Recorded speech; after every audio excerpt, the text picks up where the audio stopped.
Samajwadi party के प्रवक्ता उदयवीर इस वक्त मेरे साथ मौजूद हैं। उदयवीर जी, जिस तरह से वीडियो वायरल हो रहे हैं बेदी राम के सुभाषपा विधायक के, किस तरह से इस पूरे घटनाक्रम को ले रहे हैं? चूंकि पेपर लीक और परीक्षाओं में नकल धांधली का विषय बड़ा मौजूद है इन दिनों। आप लोग शायद पुराना आर्काइव निकालिए।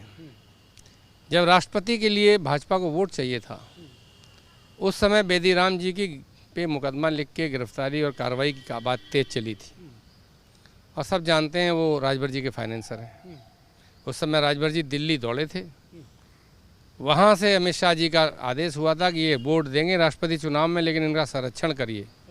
तो रातों रात समाजवादी से गठबंधन टूट गया था और भारतीय जनता पार्टी के मुख्यमंत्री योगी आदित्यनाथ जी, जो पहले आज भी पसंद नहीं करते बताते हैं, पहले भी नहीं करते थे, उन्होंने रातों रात घर बुला लिया था, लड्डू खिला के भाजपा के राष्ट्रपति के उम्मीदवार के लिए समर्थन लिया था और मुकदमे सब हवा हो गए। न कोई चर्चा हुई, न कोई बात हुई। बेदी राम ओम प्रकाश राजभर के लिए इतने महत्वपूर्ण है कि उनके लिए समाजवादी पार्टी से गठबंधन तोड़ करके एनडीए के साथ गए थे। बिल्कुल ऐसा ही हुआ था। और आप आज तो जान ही गए होंगे, आज ओम प्रकाश राजभर जी खुद ही बता रहे हैं कि वो कैसे लाखों लोगों को नौकरी दे देते हैं। बेदी राम जी भी कई कई जगह बता रहे हैं, अपनी वाहवाही कर रहे हैं। और बेदी राम जी को टिकट देने के लिए ओम प्रकाश राजभर जी ने पुराने सिटिंग विधायक, जखनिया के पूर्व विधायक त्रिवेणी राम का टिकट काट के टिकट दिया था और हमारे ऑब्जेक्शन के बाद दिया था। इसलिए नहीं कि त्रिवेणी राम का हमारा पर्चा नहीं था, लेकिन जखनिया के पूर्व विधायक त्रिवेणी राम ओम प्रकाश राजभर जी के दूत के रूप में अखिलेश जी के पास आते थे और हम लोगों का मानना था कि जिसने हम लोगों की दल की बात कराई है उसका टिकट मिलना चाहिए। लेकिन जो सीट उनके हिस्से में है वो तो उनकी मर्जी पे है, उनके दस्तखत से भी फॉर्म मिलता है।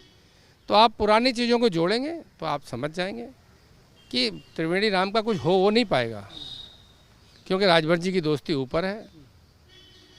और योगी आदित्यनाथ, अमित शाह, ये जितने भी बड़े नेता हैं, इनकी प्राथमिकता किसी भी तरह इन प्रकार ने चुनाव जीतना है, अपनी पार्टी की विधायकों की संख्या बढ़ाना है। इनको पेपर लीक, नौजवानों के भविष्य से कोई मतलब नहीं है।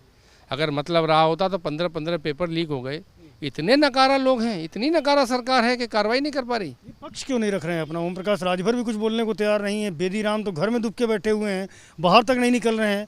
तो आखिरकार ये पक्ष ना रखने को हम किस तरह से देखें? मुख्यमंत्री खुद घर में दुबके हुए हैं। अगर कोई मंत्री जवाब नहीं दे रहा तो मुख्यमंत्री तो अपने मंत्री के बारे में बता सकते हैं। दे रहे हैं क्या? मामला तो विधायक का है। विधायक भी तो किसी का है, उसके पक्ष में उनके मंत्री का भी तो बयान है या नहीं है? तो मुख्यमंत्री को समझ में नहीं आता। पेपर लीक तो उत्तर प्रदेश सरकार का हुआ है, उस सरकार में मुख्यमंत्री भी है, मंत्री भी है, और वो सरकार उस विधायक के समर्थन से भी है। तो क्या सारा कुछ पूरा गुणा गणित एक राज्यसभा जिता लेना, एक विधानसभा जिता लेना, राष्ट्रपति में वोट लेने तक सीमित है?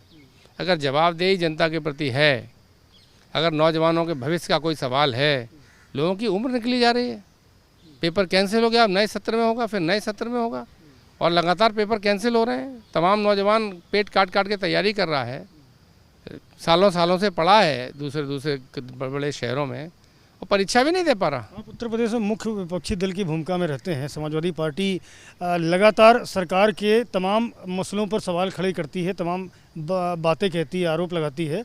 इस मुद्दे पर समाजवादी पार्टी का स्टैंड क्या है? बहुत स्पष्ट है। जितने भी लोग हैं, सरकार को पहले जिम्मेदारी लेनी चाहिए।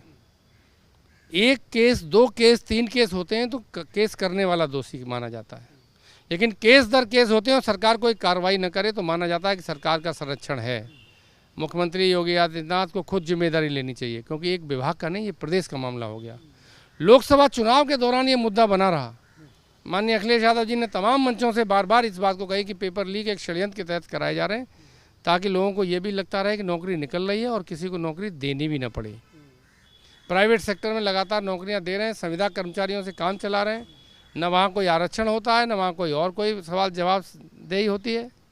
यूनिवर्सिटी और बड़े बड़े संस्थान में बहुत जिम्मेदारी के जो काम हैं, चाहे नगर निगम हो, चाहे आपके विकास प्राधिकरण हो, जो बड़े बड़े जिम्मेदारी के काम है वो संविदा कर्मचारियों से कराए जा रहे हैं। बड़ा बड़ा भ्रष्टाचार किया जा रहा है। अगर कोई पकड़ में आया तो संविदा कर्मचारी को हटा दिया जाएगा। ये बताइए, अभी जिस तरह का ये पूरा घटनाक्रम हुआ है, क्योंकि ओम प्रकाश सरकार में कैबिनेट मंत्री हैं, ताकतवर पद पे हैं, ऐसे में क्या लगता है कि जो इस पूरे मामले की कोई जांच या कार्रवाई की आंच आएगी उनके विधायक बेदी राम पर?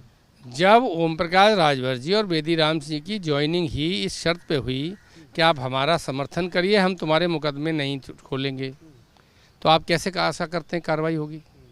आपको कैसे लगता है कौन करेगा कार्रवाई?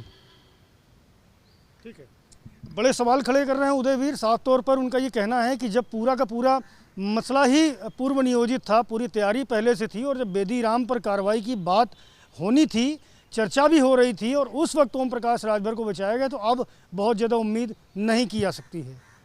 कैमरामैन प्रेम सिंह के साथ संजय त्रिपाठी, एबीपी न्यूज़, लखनऊ।